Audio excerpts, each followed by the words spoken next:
再来台南，国定古迹旧台南地方法院是1914年起的，已经有超过100年的历史。过去则捌审理过大8年事件。啊，那人权律师唐德忠因为28事件被枪杀了后，伊的律师执照嘛是伫遮被撤销的。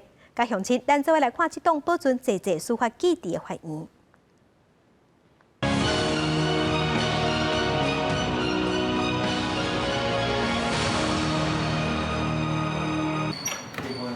好，这入来头要小心哦。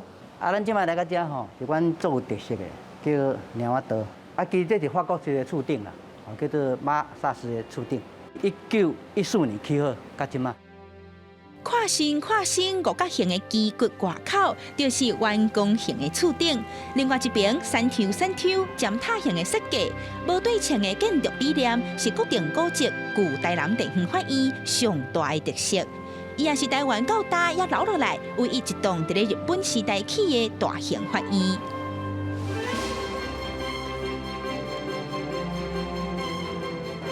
弯弓形大厅厝顶雕刻精美的条画，也搁有下列建筑概念的彩光纸，拢看会出巴洛克的风格。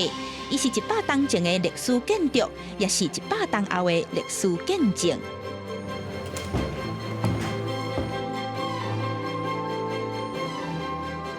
建筑物的后壁面有4个法庭，含一个足神秘的通道。咱这是法官要行去法庭的专用的通道。啊，伫遮去，啊，才有2个刑事法庭，啊，2个民法法庭。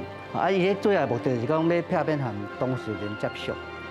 台南地方法院对1914年启用，担任87年的司法审判机关。伫咧启用的过当年，就判一件轰动世界的审判。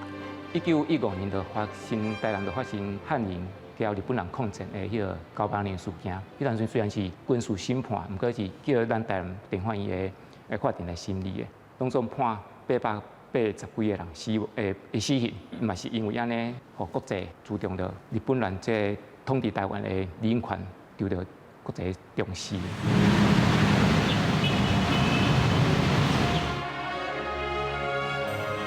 30多年后，1947年日本人走啊，国民政府统治时期，唐德忠律师被推荐做228事件处理委员会台南分会保安组的组长，因为不愿将准备反抗者的名单交予政府，转去予伊叛乱做惩罚。伊本人的律师执照也是伫咧遮被撤销的。国民党甲绑起来游街，啊为即摆咱咧看迄个司法博物馆遐，一直甲游过来。 游过来这个所在，当场称赞。伊当时甲伊拒捕的目的就是，互因后壁的人较紧甲迄个名单烧掉去，啊，所以无殃及无辜。台湾对维权行来到民主超过100年，台南地方法院虽然也未真正升格做司法博物馆，不过这4年来，透过济文物的展览，保存国民对司法的记忆，也积极推广法治教育，让众人见证台湾司法演变的点点滴滴。记者民警刘思台南报道。